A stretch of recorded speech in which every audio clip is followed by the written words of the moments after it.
أعوذ بالله من الشيطان الرجيم. بسم الله الرحمن الرحيم.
صدق الله العظيم. الحمد لله رب العالمين، والصلاة والسلام على سيد المرسلين وعلى آله وأصحابه أجمعين، أما بعد. سورہ فاتر کا یہ تیسرا رکوع ہے جس کی ابھی آپ کے سامنے تلاوت کی گئی، بلکہ اس تیسرے رکوع کے ساتھ مزید 3 آیتوں کی تلاوت کی گئی جو معنوی اعتبار سے اسی رکوع سے مربوط ہے. تو آیت نمبر 15 سے لے کر آیت نمبر 28 تک کل یہ 13 آیتیں ہیں جو بھی آپ کے سامنے پڑھی گئی. ان میں سے 3 آیتیں ایسی ہیں جن کی کچھ وضاحت گزشتہ اتوار میں کر چکا کہ اللہ تعالیٰ نے اپنی ملکیت کا تذکرہ فرماتے ہوئے اس پوری کائنات پر جو اللہ تعالیٰ کی تنہا حکومت ہے اور اسی کی اونرشپ ہے، اسی کی ملکیت ہے، جس میں کہ لوگ دوسروں کو شریک کرتے ہیں، جن کے بارے میں اللہ تعالیٰ ارشاد فرماتا ہے وہ ذرہ برابر کسی چیز کے مالک نہیں، یہاں تک کہ ارشاد فرمایا لا یملکون من قطمیر، ایک کھجور کی گٹھلی پہ چڑھی ہوئی جھلی کے بھی وہ مالک نہیں ہے، لیکن شرک کر رہے ہیں، غیر اللہ کو پکار رہے ہیں، ان کو اپنا مددگار سمجھ رہے ہیں. اللہ تعالیٰ ارشاد فرماتا ہے کہ قیامت کے دن یہی معبودان باطل جن کے بارے میں انسان غلط فہمی میں پڑا ہوا ہے کہ یہ جھوٹے خدا ہیں یا خدائی میں کچھ حصہ ان کو ملا ہوا ہے، یہ سب کے سب برات کا اظہار کریں گے اور یکفرون بشرککم، تمہارے شرک سے بیزارگی کا اظہار کریں گے، انکار کر دیں گے، ارشاد فرمایا کہ وَلَا يُنَبِّئُكَ مِثْلُ خَبِيرٍ، ایسی باخبر ذات اللہ تبارک و تعالیٰ کی ذات تم کو اطلاع دے رہی ہے، مطلع کر رہی ہے اس شرک کی بے وقعتی کی، اس شرک کی حقیقت کا قول اللہ تعالیٰ کھول کر تمہارے سامنے رکھ رہا ہے، لیکن پھر بھی تم سنبھلتے نہیں، پھر بھی تم توبہ نہیں کرتے، تو نقصان کس کا کر رہے ہو؟ نقصان نعوذ باللہ اللہ تعالیٰ کا نہیں ہو رہا ہے، کیونکہ یا ایھا الناس انتم الفقراء الاللہ، اے لوگو تم کو اللہ تعالیٰ کی ضرورت ہے، اللہ تعالیٰ کو تمہاری ضرورت نہیں ہے۔ نعوذ باللہ اس کو کوئی ووٹ بینک نہیں بنانا ہے جس کے لیے لوگوں کو خوش کرنا ہے۔ ارشاد فرمایا کہ تم اللہ تعالیٰ کے محتاج ہو، زندگی کے لیے اللہ تعالیٰ کے محتاج ہو، زندگی کا سامان حاصل کرنے کے لیے اللہ تعالیٰ کے محتاج ہو، موت کے لیے بھی تو تم اللہ تعالیٰ کے محتاج ہو، بغیر اس کے حکم کے موت بھی نہیں آئے گی، مرنے کے بعد اللہ تعالیٰ کی رحمتوں کے محتاج ہو، اللہ تعالیٰ کی کرم فرمائی سے تم جنت میں داخل ہو سکتے، ورنہ تو تباہ ہو جاؤ گے، برباد ہو جاؤ گے۔ اگر تم اللہ تعالیٰ کی عبادت نہیں کرتے ہو تو اللہ تعالیٰ کے خزانے میں کمی ہونے والی نہیں ہے۔ یشاء یذہبکم یاتی بکhalqin جدید، تو پھر وہ ایسی مخلوق پیدا کر لے گا جو سب بستہ ہو کے اللہ تعالیٰ کی عبادت کرتی رہے گی، اس کے پاس کسی قسم کی کوئی کمی نہیں۔ وما ذلک علی اللہ بعزیز، اور یہ ایسی نئی مخلوق کو پیدا کر لینا جو اللہ تعالیٰ کی پوری فرما برداری کرے، یا کوئی ایسی قوم کو کھڑا کر دینا جو اللہ تعالیٰ کی فرما بردار ہو، یہ اللہ تعالیٰ کے لیے ذرہ برابر مشکل نہیں، بہت آسان ہے۔ اور تاریخ میں بار بار ایسا ہوا کہ ایک قوم اپنے آپ کو نااہل ثابت کی تو اللہ تعالیٰ نے دوسری قوم کو برپا کیا، کھڑا کر دیا، جن کے بارے میں سوچ بھی نہیں سکتے تھے کہ ان کے اندر خیر ہوگا، وہ ساری دنیا کے لیڈر بن گئے، قائد بن گئے۔ لہذا تاریخ بھی بتاتی ہے کہ یہ اللہ تعالیٰ کے لیے مشکل نہیں، لہذا تم سمجھ جاؤ تو تم کو فائدہ ہے، تم سدھر جاؤ تو تم کو فائدہ ہے، یہ تمہارے حق میں ہے، اللہ تعالیٰ کو اس کی ضرورت نہیں، کیونکہ یاد رکھو قیامت کے دن ہر شخص کو اپنا بوجھ اٹھانا ہے۔ وَلَا تَزِرُ وَازِرَةٌ وِزْرَ أُخْرَىٰ، اور نہیں کوئی بوجھ اٹھانے والا دوسرے کا بوجھ اٹھائے گا، کوئی کسی کا بوجھ نہیں اٹھائے گا، سب کو اپنا اپنا بوجھ اٹھانا ہے۔ قیامت کے دن نفسی نفسی کا عالم ہوگا، بلکہ جب قیامت کا سور پھونکا جائے گا اور وہ سور ایک مرحلے میں جب شدید ہو جائے گا، تبھی سے لوگ اپنے رشتہ داروں کو، اپنے اہل و عیال کو، اپنے قریبی ساتھیوں کو بلانے لگیں گے، اور پھر عالم یہ ہوگا کہ مائیں اپنے بچوں کو بھی چھوڑ دیں گی، شیرخوار بچوں کو جو گود میں ہوتے ہیں ان کو بھی چھوڑ دیں گے، اور پھر جب میدان حشر ہوگا تو اس وقت تو ہر شخص کو اپنی پڑی ہوئی ہوگی۔ وَلَا تَزِرُ وَازِرَةٌ وِزْرَ أُخْرَىٰ، یہ ایک اسلامی اصول ہے کہ اللہ تعالیٰ نے بار بار اس کی صراحت کر دی کہ دیکھو کوئی بھی کسی کا بوجھ نہیں اٹھائے گا۔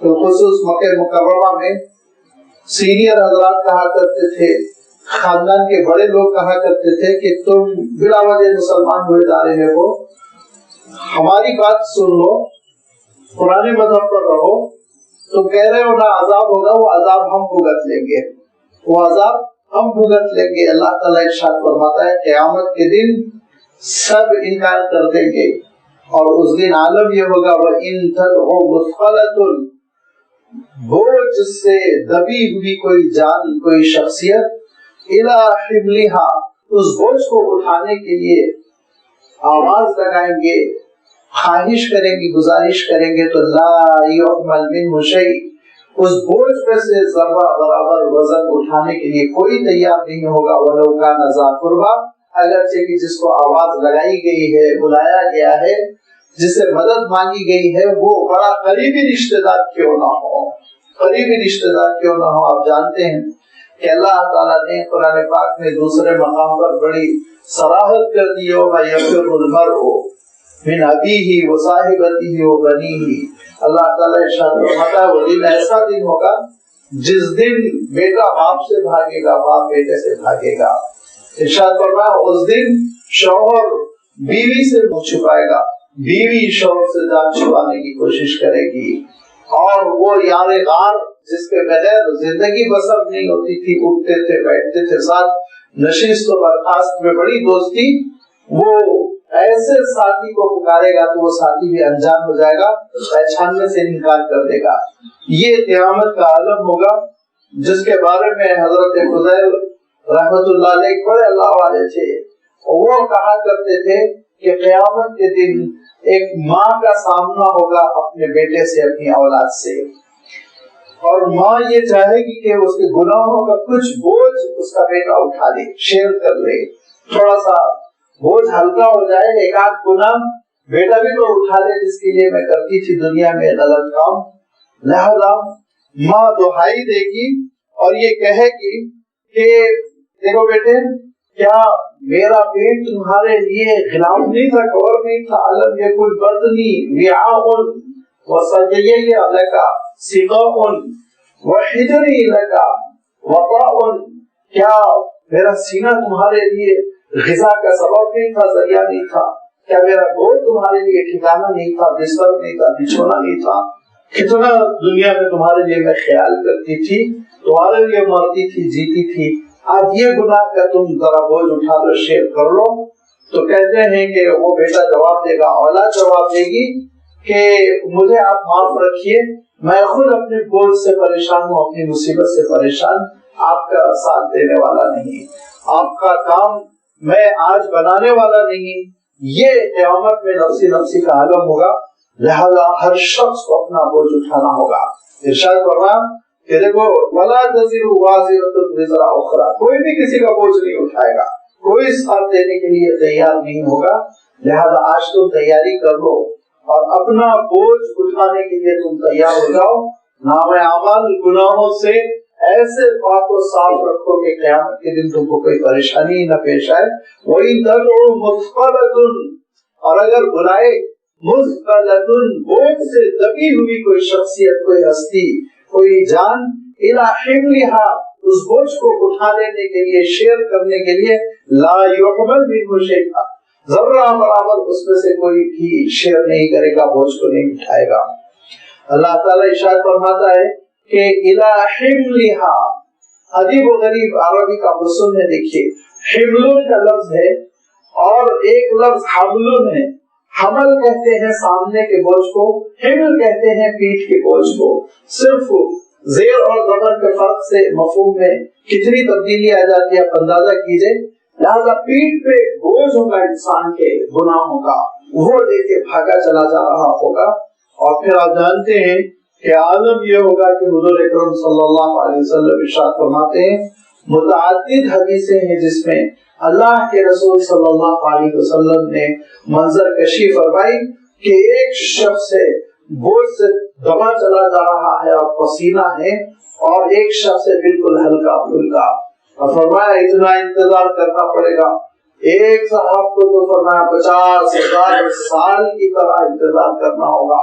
فرمایا ایک صاحب کا عالم یہ 300 سال کا انتظار، ایک صاحب کا یہ 1 صدی بھر کا انتظار، ایک صاحب کا یہ ہے کہ سورج ڈوبنے اور نکلنے تک کا انتظار، ایک صاحب کا عالم یہ ہے کہ 2 رکعت نماز پڑھنے کا انتظار. دھیرے دھیرے جتنے نیک رہیں گے اتنے جلدی پار ہوتے چلے جائیں گے. یہ دنیا میں بھی ہوتا ہے. ابھی ذرا تھوڑا نظام بدل گیا، لیکن آپ جانتے ہیں کہ پہلے یہ ہوتا ہی یہ تھا کہ باہر سے جو زیادہ سامان لے کے آتا تھا زیادہ وقت اس کا لگ جاتا تھا امیگریشن چیک میں اور کسٹم کے نکالنے میں، کسٹم کی چیکنگ میں. لہذا جو ہلکا پھلکا آیا، کم سامان کے ساتھ آیا، وہ سیدھا نکل کے چلا آیا اپنے احباب کے پاس. اور جو سامان کا بوجھ لاتا تھا معلوم 6 گھنٹے لگ رہے، 8 گھنٹے. باہر رشتے دار پریشان، اندر موصوف پریشان. آپ اندازہ کر سکتے ہیں بوجھ انسان کے لیے کتنی مصیبت بنتا ہے. فرمایا یہ گناہوں کا جو بوجھ ہوگا نا، یہ بوجھ تمہارے لیے جان لیوا ثابت ہوگا. عالم یہ ہوگا کہ جواب دیتے دیتے صدیاں گزر جائیں گی، جواب دیتے دیتے سالوں کے سال، برسوں کے برس کی مدت لگ جائے گی. لہذا یاد رکھو، نیکیوں کا خزانہ لے جاؤ، گناہوں کا بوجھ کم سے کم رکھو، تاکہ ہلکے پھلکے حساب کے ساتھ تم جنت کی طرف جا سکو. انما تنذر الذین یخشون ربهم بالغیب. لیکن اے نبی، آپ جو کچھ بھی سمجھا رہے ہیں اس کا فائدہ اسی کو ہوگا جو انما تنذر الذین یخشون، بے شک آپ آگاہ انہی کو کر پائیں گے یخشون ربهم بالغیب، جو اپنے رب سے بغیر دیکھے، بن دیکھے ڈرتے رہتے ہیں، روب میں رہتے ہیں، دبدبے میں رہتے ہیں، خوف میں رہتے ہیں. ان کو باری تعالیٰ کیا اس کے جلال کا احساس رہتا ہے اور اس کے دبدبے کا احساس رہتا ہے. اور اس کا نتیجہ کیا نکلتا ہے؟ یاد رکھیے، ہر تصور کا، ہر یقین کا ایک رزلٹ ہوتا ہے. اگر نتیجہ نہیں ہے تو یقین نہیں ہے، یہ کلیہ ہے، یہ ہم کو ذہن میں رکھ لینا چاہیے. مجھے اس بات کا یقین ہے، کھلے تاروں کو چھینے سے بدن میں کرنٹ دوڑ جاتا ہے، ایک جھٹکا لگتا ہے. اس کا نتیجہ کیا ہوتا ہے؟ کھلے تار ہو تو اس سے 2 فٹ 3 فٹ کی دوری ہی سے چلتا ہوں میں، پھر اس کو میں ہاتھ لگانے کی ضرورت نہیں کرتا ہوں. ہاتھ وہی لگاتا ہے جو واقف نہیں ہے، جس کو یقین نہیں ہے، جو ایک بار تجربہ کر کے پھر جان جاتا ہے کرنٹ کس کو بولتے ہیں. لہذا ارشاد فرمایا کہ دیکھو، ہر ایک تصور کا، ایک یقین کا، ایک فکر کا وہ عملی نتیجہ ہوتا ہے. میری اور آپ کی فکر اگر یہ ہے کہ پروردگار وہ ایک ایسی ذات ہے جلال والی جس کی گرفت سے کوئی بچ نہیں سکتا، جس کی اللہ تعالیٰ نے یہاں وضاحت کی الذین یخشون ربهم بالغیب، جو خشیت باری تعالیٰ رکھتے ہیں. اللہ تعالیٰ کا خوف جن کے دل میں ہوتا ہے، الذین یخشون ربهم بالغیب، جو بن دیکھے اپنے رب سے ڈرتے ہیں، اس کی خشیت اور اس کا روب رکھتے ہیں. تو پھر اس کا نتیجہ کیا نکلتا ہے؟ وہ اقاموا الصلاۃ، وہ نماز پڑھتے ہیں. پھر اس کا نتیجہ، عملی نتیجہ نماز ہے. نماز پڑھنا گویا اس بات کا اعلان ہے کہ میں بن دیکھے رحمان کو خوش کرنے کی کوشش کر رہا ہوں، مجھے تجربہ کرنے کی ضرورت نہیں. میں اللہ تعالیٰ کے کلام پر اور اس کے رسول کی خبر پر یقین رکھتے ہوئے، اور اس کا نتیجہ یہ ہے کہ میں اس کے دربار میں بھاگ بھاگ کے جا رہا ہوں. مجھے معلوم ہے ان نمازوں کے ذریعے سے میرا رب مجھ سے خوش ہوگا. مجھے معلوم ہے یہ میری نمازیں ہیں جو آخرت میں میری ذات سفر بنے گی، توشہ آخرت بنے گی، اور اس کے ذریعے سے پروردگار کی رحمتیں میری طرف متوجہ ہوں گی. لہذا پھر ایک نماز کی کیفیت ہی کچھ اور ہو جاتی ہے، رغبت کچھ اور ہو جاتی ہے. اور نماز کی یہ صفت جو ایسی دعوت دیتی ہے کہ انسان بے چین ہو کہ مسجد کی طرف جاتا ہے. اسی لیے حضور اکرم صلی اللہ علیہ وسلم فرماتے تھے کہ اللہ تعالیٰ اپنے عرش کے سائے اس کو بھی رکھے گا قیامت کے دن، رجل قلبہ معلق بالمساجد، جس کا دل مسجدوں میں لگتا ہو، مسجد کی طرف جو دوڑتا ہو. لہذا فرمایا انما تنذر الذین یخشون ربهم، بے شک اے نبی آپ انہی کو آگاہ کر پائیں گے جو خشیت رکھتے ہیں اپنے رب کی، بالغیب، بغیر دیکھے ہوئے، وقاموا الصلاۃ، اور وہ نماز قائم کرتے ہیں. ومن تزکا فانما یتزکا لنفسہ، یہ آیت گزر چکی اس سے پہلے بڑی وضاحت کے ساتھ کہ ان الصلاۃ تنہی عن الفحشاء والمنکر، نماز بے حیائیوں سے روکتی ہے، گناہوں سے روکتی ہے، نافرمانیوں سے روکتی ہے. یہ نماز کی صفت ہے، اور جس کی نماز میں یہ صفت نہیں ہے تو اپنی نماز کی خبر لے لے، کیونکہ اس کی نماز پھر اوریجنل نہیں ہے. اگر اوریجنل نماز ہوگی، سچی نماز، صحیح نماز، تو اس نماز کی خود بخود یہ خصوصیت ہوگی، اس کی یہ تاثیر ہوگی کہ وہ گناہوں سے انسان کو روکے گی، وہ حرام آمدنی سے روکے گی، وہ بے حیائی سے روکے گی، وہ لڑائی جھگڑوں سے روکے گی، وہ انسان کو بلند کر دیتی ہے. جب اللہ تعالیٰ سے بندہ جڑ جاتا ہے تو پھر اس کی کیفیت ہی دوسری ہو جاتی ہے. اس کا ایک وقار ہوتا ہے، اس کا ایک تقویٰ ہوتا ہے، اس کا ایک رکھ رکھاؤ ہوتا ہے. لہذا نماز کا یہ نتیجہ ہوتا ہے کہ تزکیہ نفس ہوتا ہے، انسان پاک ہوتا ہے. فرمایا ومن تزکا، اور جو اپنے آپ کو پاک کرتا ہے، فإنما يتزکا لنفسہ، تو اس کا نفع خود اس کی شخصیت کو ہوتا ہے. انسان گناہوں سے آلودہ ہوتا ہے. انسان کا جو نفس ہے وہ گناہوں کی طرف انسان کو بہت دعوت دیتا ہے. اس کے خواہشات کی لسٹ بڑی لمبی ہوتی ہے. ہر حلال و حرام چیز سے خواہش پوری کرنا وہ چاہتا ہے. یہ نفس کی آلودگی ہے. اس سے انسان کا نفس اس کو ایک بگاڑ کی سی کیفیت پیدا ہو جاتی ہے. اور پھر اس کے بعد سے نفس چکے جس کے بارے میں اللہ تعالیٰ نے خود قرآن مجید میں ارشاد فرمایا ان النفس لامارۃ بالسوء، بہت گناہوں کا حکم دیتا رہتا ہے، پٹی پڑھاتا رہتا ہے یہ نفس، یہ کر لو یہ کر لو، زندگی مختصر ہے، ایک ہی بار زندگی ملنے والی ہے، بار بار نہیں، لہذا ہر چیز سے انجوائے کرو، ہر چیز سے ہر لذت سے آشنا ہو جاؤ، یہ نفس پٹی پڑھاتا ہے. اب انسان اگر نفس کو لگام نہ لگائے اور اس کو قابو میں نہ کرے تو پھر انسان کے لیے یہ نفس جہنم کو تیار کر دیتا ہے. اور اسی نفس کو کنٹرول میں کرنے کے لیے گناہوں کی محبت سے صاف کرنے کے لیے نبیوں اور رسولوں کی آمد ہوتی رہی. حضور اکرم صلی اللہ علیہ وسلم کی بعثت کا تذکرہ اللہ تعالیٰ نے جب بھی کیا تو کیا ارشاد فرمایا کہ هو الذی بعث فی الامیین رسولا منهم یتلو علیہم آیاتہ ویزکیہم. رسول کی صفت یہ ہے وہ تزکیہ نفس کرتے ہیں، وہ انسان کی ان برائیوں کو کنٹرول میں کرتے ہیں، پاک کر دیتے ہیں. لہذا جو برے اخلاق ہے، حرام کی محبت ہے، شہوتوں کے پیچھے بھاگنے کی انسان کی عادت ہے، وہ ساری چیزوں سے حضور صلی اللہ علیہ وسلم اپنے امت کے افراد کو پاک و صاف کرتے تھے. یہ ہے تزکیہ نفس. ارشاد فرمان یہ تزکیہ نفس انسان جب کرنے لگتا ہے تو پھر عالم یہ ہوتا ہے، ایک مرحلے میں انسان کی کیفیت یہ ہو جاتی ہے کہ اپنے آپ پر کنٹرول کرنے لگتا ہے. لہذا اللہ تعالیٰ نے ارشاد فرمایا یہ جب صفت پیدا ہو جاتی ہے تو اس کو کہا گیا کہ نفس لوامہ ہے. اس کا نفس بیدار ہو گیا اور خطاؤں پر لعنت و ملامت کر رہا ہے، تم غلط کر رہے ہو.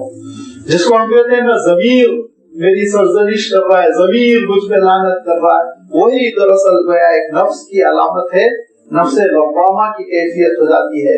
تو یہ پھر جب انسان کی تربیت مکمل ہو جاتی ہے اور نفس لوامہ کی بات سن کر اپنے آپ پر کنٹرول کر لیتا ہے تو پھر ایک موقع، ایک مرحلہ ایسا آتا ہے کہ وہ انسان تکمیل کو پہنچ جاتا ہے، کامل ہو جاتا ہے. اور پھر اس کے بارے میں اللہ تعالیٰ نے ارشاد فرمایا یا ایتھا النفس المطمئنہ، نفس مطمئن نیکیوں پر دل مطمئن اور قابو پا لیتا ہے، پھر گناہوں کی طرف میلان بھی نہیں ہوتا، پھر وہ نگاہیں اٹھا کر بھی گناہوں کی طرف نہیں دیکھتا.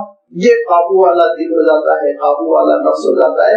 اور پھر ایسے تزکیے کے بعد آگے اللہ تعالیٰ نے بات ارشاد فرمائی نیکیوں کی طرف سبقت کرنے والا اور بہت تیزی کے ساتھ جنت پہنچ جانے والا وہ بن جاتا ہے. یہ ہے نفس مطمئن. لہذا نفس کا تزکیہ کرنا، نفس کا تزکیہ کیسے کیا جائے قرآن مجید نے اس سلسلے میں بھی بغیر رہنمائی کے نہیں چھوڑا، بلکہ قرآن مجید میں اللہ تعالیٰ نے ارشاد فرمایا قد افلح من تزکا وذکر اسم ربہ فصلی. کہ دیکھو تمہارا نفس قابو میں کب آئے گا؟ اس وقت آئے گا جب اللہ کو خوب یاد کرو گے، کثرت سے اللہ تعالیٰ کا ذکر کرنا. اور اسی ذکر میں جو سب سے افضل ذکر ہے وہ ہے نماز. قد افلح من تزکا وذکر اسم ربہ فصلی. اپنی نماز کا قیام، نماز کو قائم کرنا، یہ ہے انسان کا پہلا نسخہ نفس کو قابو میں کرنے کا. دوسرا فارمولا یہ ہے صحبت پہ رہنا. جب اللہ کے رسول صلی اللہ علیہ وسلم کی صحبت میں صحابہ رہے تو پھر ان کا نفس نفس مطمئن ہو گیا. اللہ کے رسول صلی اللہ علیہ وسلم نے وہ پورا تزکیہ فرما دیا. لہذا ایسے اہل اللہ کی صحبت میں رہنا جو نفس کی تربیت کرنے کا جوہر رکھتے ہیں، اس کا ملکہ رکھتے ہیں، اس کی صلاحیت رکھتے ہیں. اللہ کے رسول صلی اللہ علیہ وسلم کیسے تربیت فرماتے تھے؟ گناہوں پر ٹوکتے تھے. یہ بہت ہی اہم چیز ہے کہ گناہوں پر ٹوکنا. عام طور پر ہمارے اندر سے تربیت کا یہ گر نکل گیا کہ ہم گناہوں کی برائی نہیں بیان کرتے، انجان ہو جاتے ہیں اپنے بچوں کے سامنے، اپنے گھر والوں کے سامنے. لہذا یہ گناہ جو بچپن میں چھوٹے چھوٹے نظر آتے ہیں وہ ایک مرحلے میں بہت بڑے بڑے ہو جاتے ہیں، مصیبت ہو جاتی ہے. آج میرا بچہ اپنے ساتھی کے بیگ سے قلم چرا کر لایا اور اس پر میں نے شد و مد نہیں کی، سرزنش نہیں کی، تو یہی بچہ کل جوان ہو کر بائک چلائے گا اور پھر وہ ناکے میں بیٹھے گا اور پولیس میں جائے گا اور روڈی شٹر کی اس کی فائل کھلے گی اور وہ تباہ ہو جائے گا، برباد ہو جائے گا۔ لہذا ہم پودے کو جب وہ غلط چل رہا ہے پروان اور وہ ٹیڑھا ہو کر آگے بڑھ رہا ہے تو اسی وقت اگر سیدھا نہ کریں گے تو درخت تو بالکل ٹیڑھا ہوگا اور مصیبت بن جائے گا۔ حضور اکرم صلی اللہ علیہ وسلم فوراً ٹوکا کرتے تھے۔ حضرت عائشہ رضی اللہ تعالیٰ عنہ فرماتی ہیں کہ میں نے خاتون کا تذکرہ کیا اور کہا وہ کہہ رہی تھی، اور وہ کہہ رہی تھی کہتے ہوئے میں نے ایک اشارہ کیا۔ کیا اشارہ کیا؟ وہ کہہ رہی تھی، بس پستہ قد ہونے کی طرف اشارہ کیا، چھوٹا قد ہے یہ بتانے کے لیے وہ صاحبہ وہ کہہ رہی تھی۔ تو حضور اکرم صلی اللہ علیہ وسلم نے ارشاد فرمایا بیوی تم نے وہ کلمہ کہا تمہارا یہ جملہ اگر سمندر میں ملا دیا جائے تو سمندر پولیوٹ ہو جائے، سمندر پھر بگڑ جائے۔ تو پھر کہا کہ نہیں وہ واقعتاً پستہ قد ہے، تو کہا واقعتاً پستہ قد ہے تبھی تو یہ تمہاری غیبت ہو رہی ہے، اگر واقعتاً وہ پستہ قد نہ ہوتی تب تو بہتان بھی تم لگانے والی ہو جاتی، غیبت کے ساتھ ساتھ بہتان لگانے کا جرم بھی ہو جاتا۔ اللہ کے رسول صلی اللہ علیہ وسلم بر وقت ٹوک کیا کرتے تھے۔ کتنی حدیثیں آپ مطالعہ کیجیے کہ اللہ کے رسول صلی اللہ علیہ وسلم نے ناپسندیدہ عمل پر اسی وقت ٹوکا تھا کہ تزکیہ ہو جائے، صاف ستھرا ہو جائے، دل تربیت ہو جائے، ایسی اخلاق کی برائیاں انسان کے اندر نہ رہ جائے۔ وَمَن تَزَكَّىٰ فَإِنَّمَا يَتَزَكَّىٰ لِنَفْسِهِ، جو اپنے آپ کو پاک کرتا ہے برے اخلاق سے، شہوتوں کی محبت سے، گناہوں کی عادت سے اپنے آپ کو جو پاک کر لیتا ہے فَإِنَّمَا يَتَزَكَّىٰ لِنَفْسِهِ، تو پھر اس کا فائدہ خود اس کی اپنی شخصیت کو پہنچنے والا، دنیا میں بھی آخرت میں بھی۔ وَإِلَى الْمَصِيرُ، بے شک لوٹ کے تم کو اللہ تعالیٰ کی طرف جانا ہے، انجام کار اللہ تعالیٰ کے پاس ہے۔ وَمَا يَسْتَوِي الْأَعْمَى وَالْبَصِيرُ، یاد رکھو کہ نابینا اور بینا یہ دونوں برابر نہیں ہو سکتے۔ جس کو بصارت ہے جو دیکھ رہا ہے، اور اللہ تعالیٰ نے دیکھنے کی صلاحیت سے ایک کو محروم رکھا، وہ نابینا ہے، اندھا ہے، تو یہ دونوں برابر نہیں ہو سکتے۔ اور اسی طرح وَلَا الظُّلُمَاتُ وَلَا النُّورُ، جیسے تاریکی اور روشنی برابر نہیں ہو سکتی۔ تاریکی ہے اور تاریکی کا فائدہ اٹھاتے ہوئے آپ جانتے ہیں کہ کتنے جرائم کر لیے جاتے ہیں۔ لہذا ارشاد فرمان کہ تاریکی اور روشنی، نور، یہ دونوں برابر نہیں ہو سکتے۔ تاریکی ہوتی ہے تو ساری مخلوق اپنے اپنے گھروں میں چھپ جاتی ہے، اپنے اپنے آشیانوں میں پناہ لے لیتی ہے۔ روشنی ہوتی ہے سب نکل پڑتے ہیں، کسی کو کوئی خطرہ نہیں محسوس ہوتا۔ وَلَا الظِّلُّ وَلَا الْحَرُورُ، اور یاد رکھو تپتی ہوئی دھوپ اور تپش اور ٹھنڈے سائے میں بیٹھنا یہ دونوں برابر نہیں ہو سکتے۔ اور وَمَا يَسْتَوِي الْأَحْيَاءُ وَلَا الْأَمْوَاتُ، اور زندہ جس کے اندر جان ہے، زندگی ہے، وہ وَلَا الْأَمْوَاتُ، مر چکا ہے، مردہ، میت، یہ دونوں برابر نہیں ہو سکتے۔ تو لازمی بات ہے ایک ایمان والا جس نے اپنا تزکیہ کر لیا ہے وہ، اور ایک ایمان سے محروم جس کا تزکیہ نہیں ہوا، یہ ہر دو بھی برابر نہیں ہو سکتے۔ جس کے پاس ایمان ہے اس کے پاس بصیرت ہے، اس کے پاس بصیرت ہے، جس کے پاس ایمان ہے اس کے پاس نور ہے، جس کے پاس ایمان ہے اس کے سر پر جنت کا سایہ ہے، جس کے پاس ایمان ہے اس کے پاس زندگی ہے، اس کے پاس حرارت ہے، اس کے پاس ایکٹیویٹی ہے، عبادتیں ہیں، اور اس کے پاس اللہ تعالیٰ کو خوش کرنے کے لیے جد و جہد ہے۔